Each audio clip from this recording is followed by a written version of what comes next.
कहानी है रामपुर गांव की, जहां के मर्द महिलाओं को हमेशा नीचा दिखाने की कोशिश में रहते। अरे अभी तक खाना नहीं आया, क्या मुझे एक और शादी करने की जरूरत है? नहीं जी नहीं, ऐसा मत करना, वरना मैं कहाँ जाऊंगी। खाना लेकर मैं अभी आई जी। गांव की पंचायत में भी फैसले हमेशा औरतों के खिलाफ ही रहते। मैं जो फैसला सुनाता हूँ वो भगवान की आज्ञा होती है। इस लड़के ने अपने मन से शादी करके अच्छा नहीं किया। लड़के को घर भेज दो और इसकी शादी इसकी जाति की किसी लड़के से करवा दो, लेकिन ये लड़के, इसे तो गांव के बाहर निकाल दो। नहीं नहीं जमींदार साहब, ये क्या बोल रहे हैं? ऐसा नहीं हो सकता। मेरी बेटी मासूम है, इसे अच्छे बुरे की समझ नहीं है। अरे कहाँ जाएगी ये बेचारी? कहाँ जाएगी? इतनी चिंता है तो पूरे परिवार का गांव निकाला कर देते हैं। बेचारे पूरे बसे बसाए परिवार को गांव छोड़ना पड़ता है। चाहे जो हो, अगर बेटियों को कंट्रोल नहीं कर सकते तो गांव में रहने का कोई मतलब नहीं है। यहाँ औरतों को दब कर रहना होगा। कोई भी अपने हिसाब से कुछ नहीं कर सकता, सब ईश्वर की मर्जी से ही होगा। तभी गांव का एक आदमी दौड़ा दौड़ा आता है। सरपंच साहब, जमींदार साहब, वो कालिया है ना, उसकी बेटी पढ़ने के लिए शहर जा रही है। अच्छा, ये कब हो गया? और कालिया की हिम्मत कैसे हो गई ऐसा करने की? लेकर आओ उसे और उसकी बेटी को। बस फिर क्या था, हाजिर हो जाते हैं कालिया और उसकी बेटी सरपंच के सामने। और कालिया, ये क्या सुनने में आ रहा है? बेटी को इंजीनियर बना रहा है तू? और ये बता, गांव में तो स्कूल नहीं है, फिर कहां से इतनी क्लास पास कर गई तेरी बेटी? राधा, जो कि कालिया की बेटी है, उसे लगता है कि सरपंच उसकी तारीफ कर रहे हैं। सरपंच जी, मैंने ऑनलाइन पढ़ाई की है, डिस्टेंस लर्निंग से। सभी में मैंने अच्छे नंबर पाए हैं, जिसे देखते हुए शहर की इंजीनियरिंग कॉलेज में मुझे स्कॉलरशिप मिली है। वाह जी वाह, क्या होती है ये? पहले तो ये बताओ, फिर आगे की बात करते हैं। पूरा गांव राधा की बात सुन रहा था और राधा बोलती जा रही थी। तो ऐसे मैं फ्री में एक अच्छी शिक्षा लेकर गांव में जो कुछ परेशानियां हैं, जैसे बिजली, पानी और इंटरनेट जैसी समस्याओं के लिए काम करूंगी। मैं गांव को शहर से जोड़ने के लिए पुल का निर्माण करवाने का प्रस्ताव रखूंगी। मुझे पूरी उम्मीद है कि जल्द ही हमारा गांव भी तरक्की की राह पर चल पड़ेगा। राधा की बात सुनकर सारे गांव वाले ताली बजाने लगते हैं। सरपंच को समझ नहीं आता कि वो क्या करे। चुप रह नादान लड़की, गांव के खिलाफ जाने के लिए तुझे गांव से बेदखल कर दिया जाएगा, वो भी पूरे परिवार के साथ। और हाँ, अगर ठीक से गांव में रहना चाहती है तो ये पढ़ाई लिखाई छोड़ दे। हम तेरे लिए गांव का कोई होनहार लड़का देखेंगे।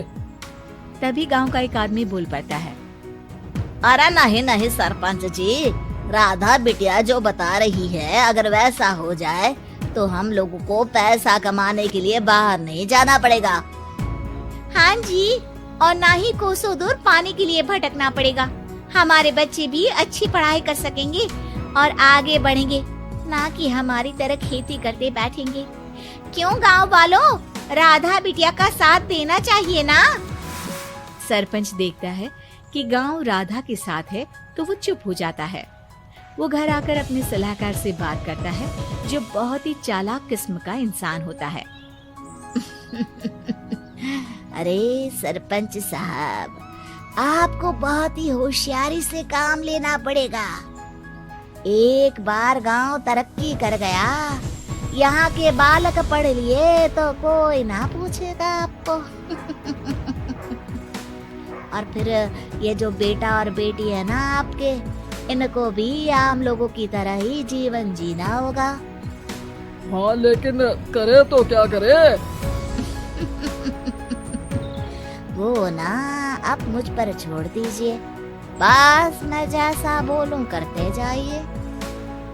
अगले रोज सुबह जब गांव वाले सोकर उठते हैं तो राधा के घर के बाहर और साथ ही वो लोग जिन्होंने राधा का सपोर्ट किया था, उनके घर के आगे लाल रंग से कल आऊंगी लिखा होता है। कल आऊंगी, ये क्या होता है? अरे यह तो खून से लिखा है, लगता है कोई भूत प्रेत या चुड़ैल का साया है। चलो सरपंच जी के पास चलते हैं। सभी सरपंच के पास जाकर उसे सारी बात बताते हैं। अरे ये तो बड़ी मुश्किल की बात है।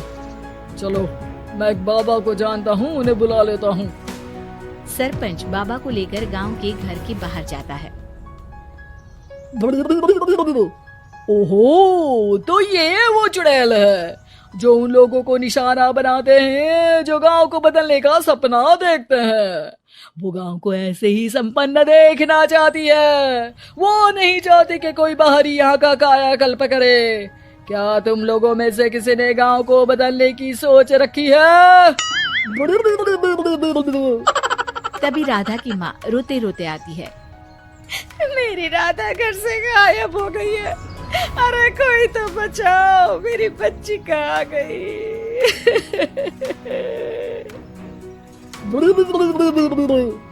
ले गई वो चुड़ैल, तेरी बच्ची को ले गई। अब वो उसे श्रापित करके छोड़ेगी, उस पर चुड़ैल का साया हो जाएगा। तभी बुरी सी हालत में राधा भी वहाँ आ जाती है। उसके बाल चुड़ैल की तरह फैले होते हैं और कपड़ों में खून लगा होता है। सभी राधा को देखकर डर जाते हैं। माँ, पता नहीं मुझे कौन उठा कर ले गया था। अरे दूर हो जा चुड़ैल, अब हम लोग इस गांव में नहीं रुकेंगे। अरे कैसे बातें कर रहे हैं आप? कल तो आप मेरे भरोसे गांव का हुलिया बदलने, अपने बच्चों को पढ़ाने और तरक्की उन्नति की बात कर रहे थे, तो आज क्या हो गया आपको? ये फिर तुम लोगों को बहकाएगी। ये चुड़ैल गांव में आ चुकी है, ऐसे ही ये तुम्हारे घर के बच्चों को भी ले जाएगी। गांव वाले राधा को गांव से बाहर निकाल देते हैं। उसके माँ बाप रोते रहते हैं, लेकिन गांव वाले नहीं मानते। मैं भी अपनी बहन के साथ गांव के बाहर रहूंगा, लेकिन वो पढ़ाई नहीं छोड़ेगी। वहीं सरपंच के घर पर सलाहकार कहता है। देखा, सांप भी मर गया और लाठी भी नहीं टूटी। लेकिन अगले ही दिन सरपंच के घर के बाहर भी वही शब्द लिखे होते हैं। और फिर सरपंच की बीवी कहती है, हमारी बेटी को किसी ने अगवा कर लिया है। तभी राधा का भाई वहाँ आ जाता है। अरे गांव वालों, मैंने सरपंच जी की बेटी को देखा था। वो चुड़ैल उसे उठाकर ले जा रही थी। अरे क्या मजाक कर रहे हो? नहीं नहीं सरपंच जी, आप नहीं जानते। वो चुड़ैल अब आपकी बेटी में आ जाएगी, जैसे राधा के अंदर आ गई थी। तभी सरपंच की बेटी वैसी ही हालत में वहाँ आती है जैसे राधा आई थी।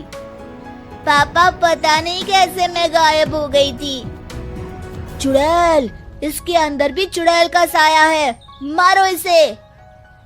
अरे नहीं नहीं, इसे भी राधा के पास गांव के बाहर ही भेज दो। अरे चुप रहो, मेरी बेटी कहीं नहीं जाएगी और चुड़ैल बुड़ैल कुछ नहीं होता है।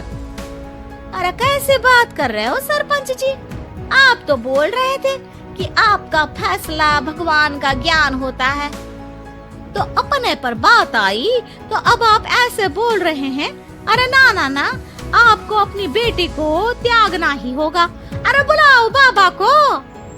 राधा का भाई बाबा को ले आता है, जिसे अब गांव वालों के डर के कारण सच बोलना पड़ता है। मैं कोई बाबा नहीं हूँ, मैं तो मोची था। ये सलाहकार महोदय ने मुझे कहा था एक्टिंग करने को। वो मुझे पैसे देने वाले हैं। अब मुझे माफ कर दो। गलती हो गई, मुझे माफ कर दो। तभी वहाँ राधा आ जाती है। देखा सरपंच जी, जब गांव के बच्चे साक्षर होंगे तो आप जैसे लोगों की चालाकी नहीं चलेगी।